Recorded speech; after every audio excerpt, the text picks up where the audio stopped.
Dealing with toxic customers. Long ago, someone invented a silly slogan called, "The customer is always right."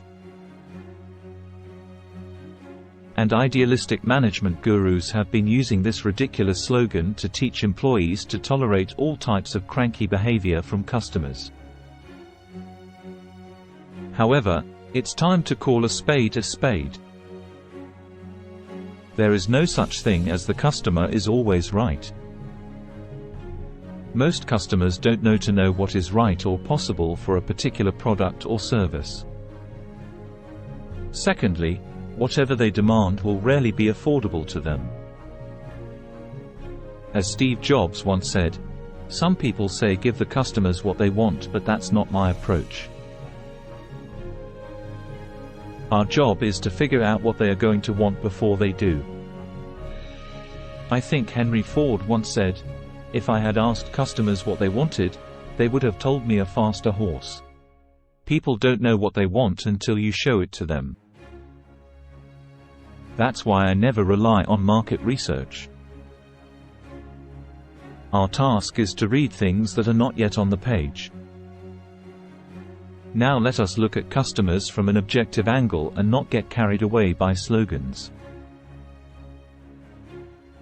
The first thing every product or service provider needs to learn is to recognize their toxic customers and how to deal with them.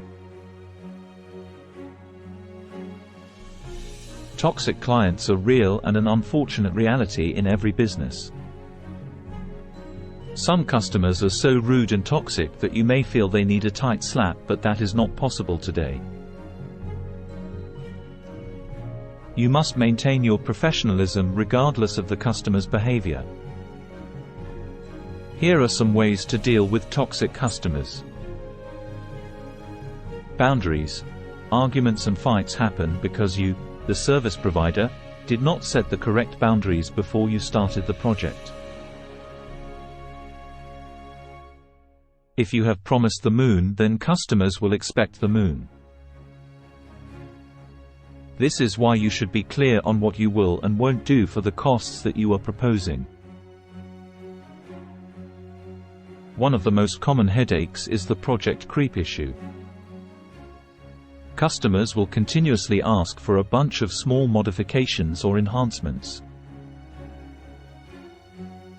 and you will agree to do them without extra costs.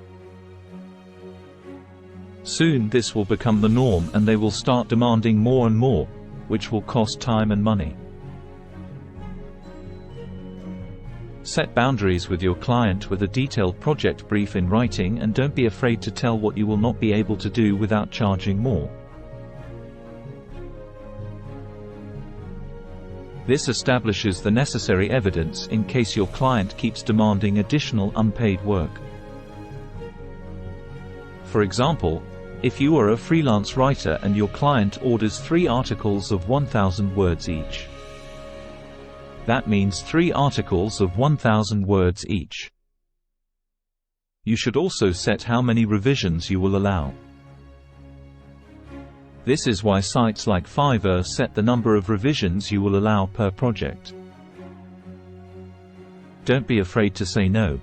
Many freelancers, particularly newer ones, are afraid to say no because they think they will lose the client. But saying yes to everything the customer asks will cost you more than you realize. Sometimes it's better to say no very early in the discussion if you feel the customer is demanding too much. There are plenty of shady customers who will try to fleece you. For example, I charge about $500 to publish a book for writers. But I have had cases where customers expect me to do the same job for $100 or $200 because they think that is the right price for it. The act of saying no can save you a lot of problems and professionally communicate to the client that you're not going to get on your knees just to retain them. Timelines. Another troublesome client is the disorganized clients who don't keep up their promises. These clients are toxic because they prevent you from maintaining your schedule. For example, a disorganized customer will send materials late, give incomplete instructions, won't respond to emails and chats for hours and days, etc. Such clients can stop you from accepting new orders because you are waiting to complete this disorganized customer's work. In such cases, you will have to send 2 polite reminders that their work will now get done after your new customer's work is completed. Clients who are always right. These are the know-it-all clients. These clients will tell you how to do your job even if they do not know what it takes. In such cases, you will have to put a stop right there. Remember, they approached you because they don't have the time or knowledge to do something. But if they start advising on how the job should be done, then perhaps it is better they do it themselves. However, in some cases, you will have to let them burn their hand by following the instructions they give just to teach them a lesson to know their limitations.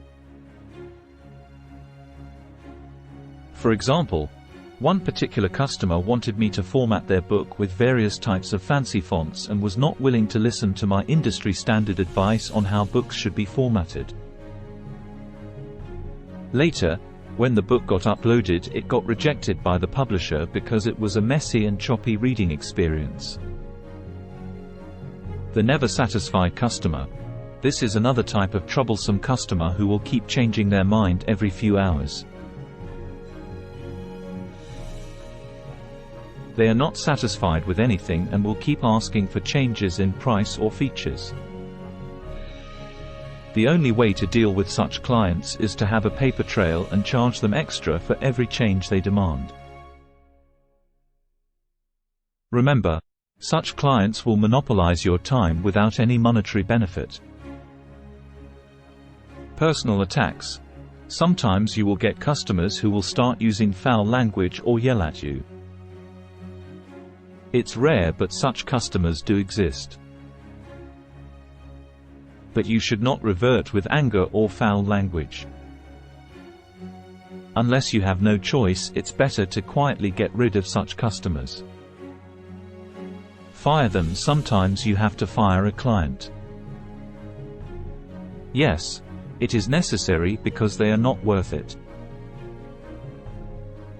Do this professionally and politely by saying that this is not working out and you would like to terminate the project. But remember, you probably won't get paid after saying this. So, don't do this if you have got a big outstanding invoice. Wait until they have paid you. Then detach slowly. Now let us listen to some famous quotes.